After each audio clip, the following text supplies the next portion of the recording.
And for those of you younger girls that are being forced by their parents to marry their cousin from Bangladesh, those of you that are being forced to marry, and they're being told you have to marry this person. Okay, what about this one? And we brought another one, and we brought another one. And they just keep getting uglier for some reason. I don't know what it is, but they keep getting uglier. And the pressure is mounting on you because you're reaching the cultural expiration date. Let me tell you something very strictly, very seriously. If you don't open your mouth, and clearly say, this is not how I want to live. This is not going to be the next 50 years of my life. This is not what I want to do. If you don't open your mouth and say, I shouldn't say anything, my parents won't understand. No, families will not resolve issues until you openly talk. I'm not talking about yelling and screaming, but you have to be open and clear and let your parents know this is not how it's going to go. It's not disrespectful. And parents, please listen to this. Please listen to this. Don't force your daughters into a marriage they're not happy with. Don't say on their behalf, no, she's happy. We know her. You don't know her. You don't know her. She's not happy. You're just saying that because I'm asking. No, she's okay. They don't know that they come crying to the imams, my father wants me to marry. I guess I should. Have you seen the guy? No, but it's my parents. What can I do? In Islam, you have to obey your parents no matter what. Yes, in Islam, you have to obey your parents no matter what. But also in Islam, parents cannot be unjust. They don't have an open license to do whatever they want. They don't have that either. In Islam, parents and children are supposed to have a trusting relationship, you know? Don't hijack. You know, sometimes the only ayat our parents know is وَبِالْوَالِدَيْنِ إِحْسَانًا. This is the only Quran. They don't even know the whole ayah. No, just وَبِالْوَالِدَيْنِ إِحْسَانًا.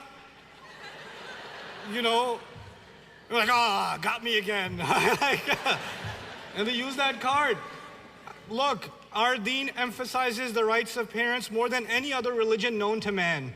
More than any other religion. But our religion also emphasizes fairness and mas'uliyah, the idea of responsibility. Like parents do not get that many rights without having that many responsibilities. And you have responsibilities to your daughters and your sons. You really, really do.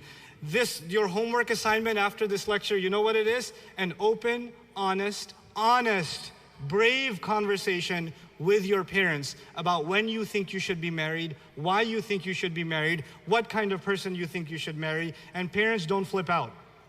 For the young men, can you become men? For God's sake. Listen.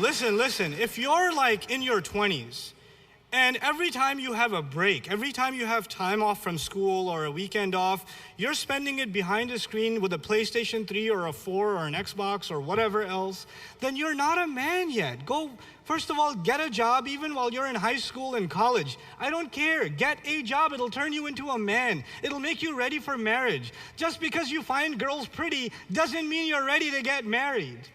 That doesn't mean that. You have to show some responsibility to be able to stand on your own 2 feet. And parents of teenage children, if you're not pushing your children to do work, you're like, alhamdulillah, I can afford it. I'm a doctor, I'm an engineer, I'm a business owner. I can afford it, my children don't have to work. Yes, they do, because it's part of their education. I don't care if you're like changing tires at a car shop, you know, at a mechanic shop. I don't care if you're lawn mowing, but do work. It will give you respect for money. It gives you respect and responsibility. It prepares you for life. I made a case to my parents when I was 20 years old. I'm Pakistani, you know that's suicide, right? I made a case to my parents when I was 20 that I want to get married. But you know what? I had been working 40 hours a week since I was 16 in New York City.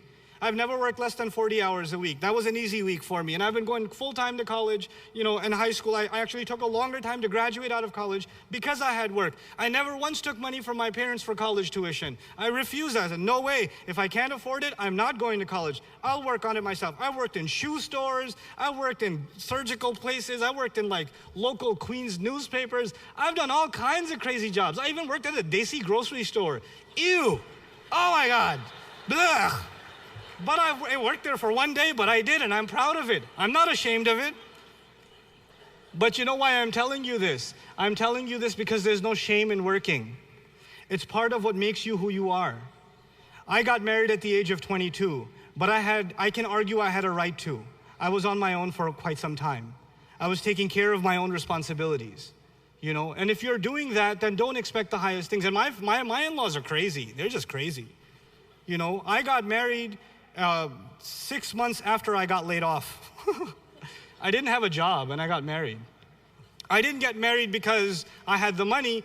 I got married because my in-laws felt that I was good for it. That was it. I could prove myself to them. That's all it was there. So look for that in a son. Look for that in the boys.